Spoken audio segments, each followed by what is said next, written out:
തോന്നുന്നത് ഇപ്പൊ ഇരിക്കുന്ന ഈ കുട്ടികളുണ്ടല്ലോ, അവരിപ്പോ ശരിക്കും പറഞ്ഞാൽ ഒന്ന് ഉണർന്നത് ഈ പൂക്കി മന്ത്രിസഭ എന്ന് പറഞ്ഞ നമ്മളെ പുതിയ മുഖ്യമന്ത്രി വന്നില്ലേ, ആ സമയത്താണ് ഇവരോട് കൂടുതൽ മുന്നേ ഉണർന്നവരാ.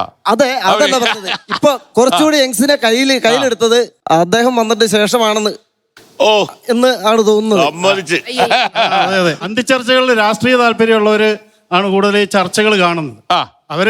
അതൊരു മര്യാദയില്ലാത്ത രീതിയിലേക്ക് ചർച്ചകൾ മാറി മാറി പോകുമ്പോഴാണ് ഈ ചാനൽ മാറ്റി വെക്കുന്നത്. ഇത് കൂടുതൽ ഇപ്പൊ സീരിയൽ ഉള്ളത് കൊണ്ട് പെണ്ണുങ്ങൾ മുഴുവൻ ആ ലൈനിലേക്കൊക്കെ പോകുമ്പോ പെണ്ണുങ്ങൾ അങ്ങനെ പറയരുത്. സ്ത്രീകളായിട്ടുള്ളവർ വാർത്തയൊന്നും കാണുന്നില്ല ആരും. അന്തിച്ചർച്ച ആ സമയത്ത് ചാനൽ മാറ്റിക്കൊണ്ട് പോകും. കാണിക്കാം. ജൻസികളുടെ ഭാഷയിലേക്ക്, കുട്ടികളുടെ ഭാഷയിലേക്ക് നമ്മൾ വരണം എന്ന് ആദ്യം പറഞ്ഞൊരു രാഷ്ട്രീയക്കാരൻ കൂടിയാണ് വീടി. ഞാൻ അതില് പക്ഷം ചേരുകയല്ല, പക്ഷെ അങ്ങനത്തെ സ്റ്റൈലിലേക്ക് മാറണം എന്നൊരു കാര്യം മുഖ്യമന്ത്രി ചർച്ചയൊക്കെ ഉണ്ടാവുന്നതിന് മുമ്പേ VD സതീശൻ എന്ന് പറയുന്ന ഒരു പൊളിറ്റീഷ്യൻ പറയാൻ ശ്രമിച്ചിട്ടുണ്ട്. അപ്പൊ അതൊരു നല്ല മാതൃകയാണ് എന്ന് പറയാം. ആര് പറഞ്ഞാലും നല്ല മാതൃകയാണ്. ഒറ്റക്കാര്യം അവസാനിപ്പിക്കുകയാണെങ്കിൽ ഒരു സ്റ്റേറ്റ്മെന്റ് പറയാനുണ്ട്. മാധ്യമങ്ങൾ ആർക്കൊപ്പം നിൽക്കണം എന്നുള്ളത്. മാധ്യമങ്ങൾ നിഷ്പക്ഷമായിട്ട് എന്ന് വെച്ചാൽ ജനങ്ങൾ നീതിക്കൊപ്പം, നമ്മൾ പബ്ലിക്കായിട്ടുള്ള വിഷയങ്ങളാണ് ചർച്ച ചെയ്യുന്നത്.